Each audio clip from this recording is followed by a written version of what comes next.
Now, to be completely honest, I did not plan to make a video of Little Demon Episode 3 the weekend.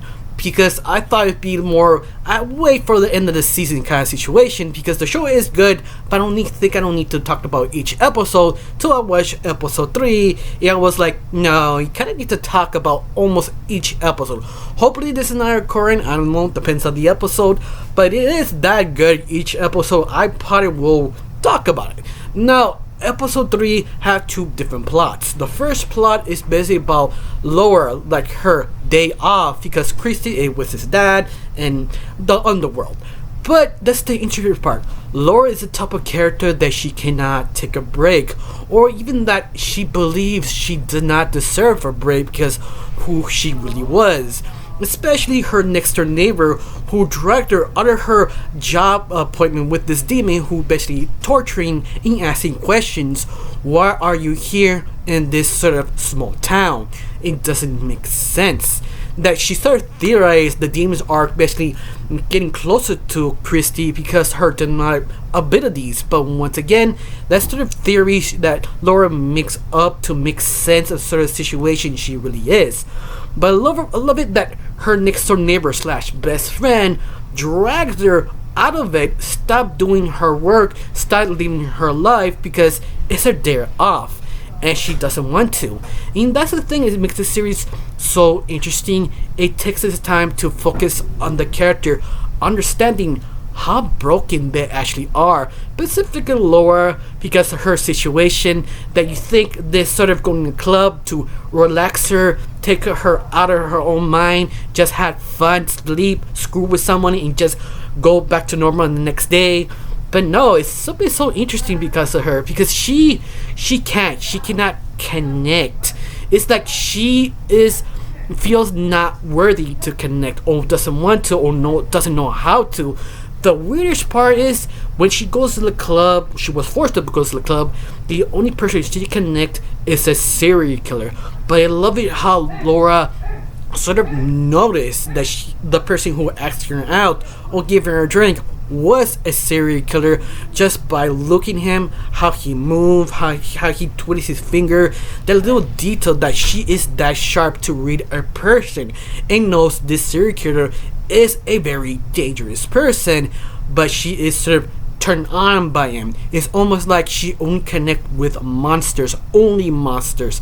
But I love it, it's sort of like a gag between both of them. They know they're gonna kill each other back and forth. This sort of foreplay, this sort of strange thing that you just like, what's going on? I'll be honest with you, the first time I saw this scene, I was sort of confused, like, what's Laura trying to do? Sleep with him or kill him? No, both. Like, she have completely handled, but at the same time, it's the type of woman that you believe she can do both. Especially her design, her personality feels something of the Terminator movie, specifically the second and first one, like the Carter's mom, that the one who had birth of the chosen one. It feels they copy her personality and her looks on Laura's design, and it feels exactly like that. That's why I believe she can handle anything. I feel it's like if the position was turned around and the main lead of the first movie put her in this universe, Laura would be exactly like her. That's why I feel that sort of confidence her, that sort of I can do anything. But I love it that she's so extreme that she cannot connect. Especially her friend who finds out she was basically screwing with a serial killer, that she thought, oh, she needs help. And she killed the serial killer to save her, but no, she doesn't want it to be saved. She was doing fine with it. And that's sort of disturbing, odd, just strange, and interesting as a character as Laura, because you find out later that she had to get rid of the body, but a different dimension of demons. But it makes this so interesting that little pocket of the universe she made to drop the body is like her safe house, that she throw away bodies or questionable people, questionable demons in this dimension. But she also have like disconnected, like she feels more home in the demon world than actually the human world. And I love her next door neighbor that I cannot remember her name. If you do, just comment down below her name down below. but she is willing to do anything to break her out of it. She dragged her to her club. She trying to drag her out of the demon world to wake up. You must be happy. But I love it how Nora responds, I can't. I don't feel I deserve it. And I love it that she says, the reason I listen to it because I just want to tire you talking to me.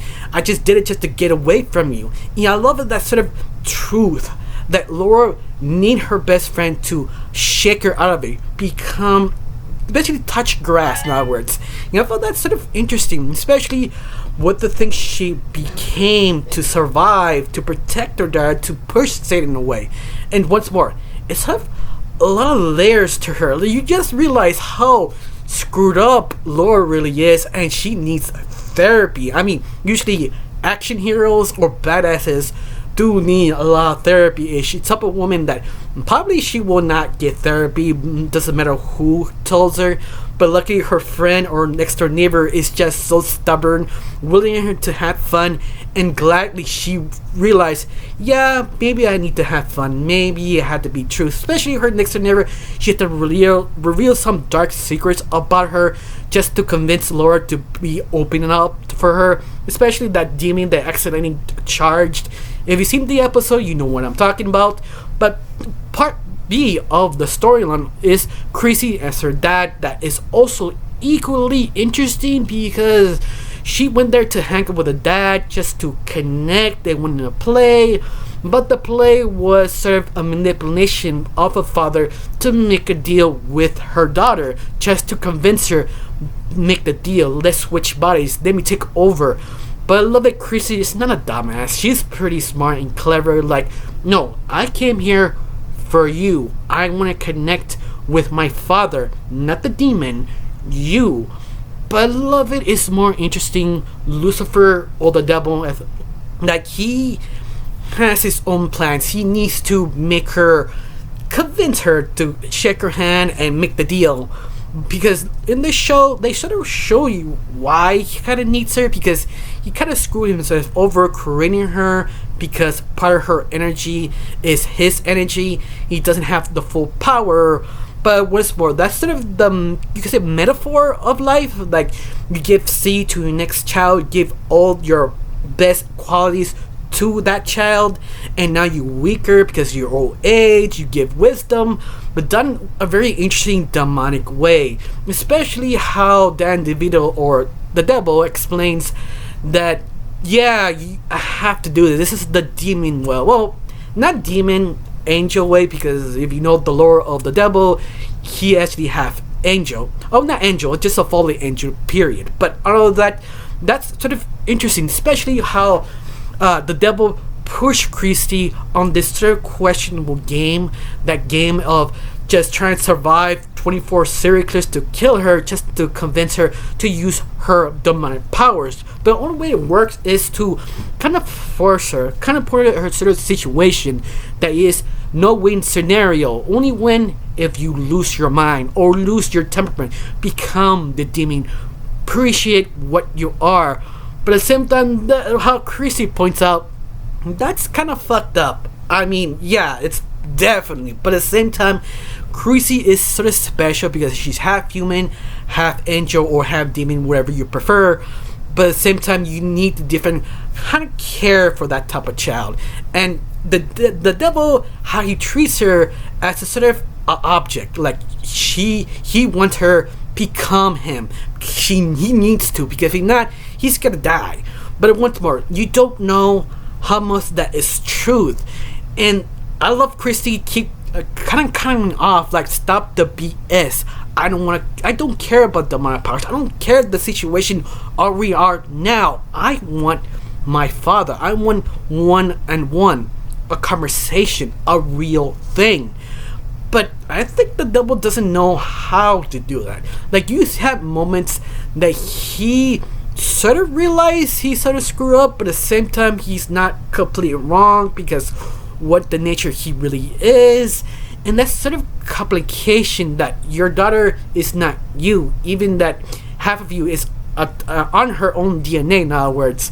But I feel that's sort of interesting. Like, I love this old allegory of both all three family members, who they are, why they acting in the situation, and I feel that's just sort of interesting, especially the lore gives out that have a lot of interesting things here, like what's said at the very beginning, like Chrissy mom trying to interrogate this demon but doesn't know why he's here in this small town, is that maybe her abilities, the more she keep waking up, the more attracted the demons are to her, or there are different universes in the underworld, different sectors, but not the usually 9 realms or 7 realms. Like, there are a lot of different realms that we not yet known, just sort of talked about a little bit. And once more, it's one of those like slow world building, make this a little bit interesting, but the characters themselves make this series worth watching. This is the reason I enjoyed this series. Even the animation is a little cheap in here and there, but they know where to put it where you actually need it, and that's why the show works so much. Especially, you have one of the writers of Rick and Morty helping this series to work. I mean, it's sort of obvious why people compare this to Rick and Morty.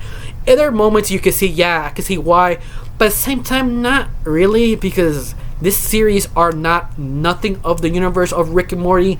Each character is unique of this world. And yeah, this is everything I feel this show is great. It just have layers. And also it's kind of funny. I mean, it's not hardcore funny, but funny, funny-ish, but it still works.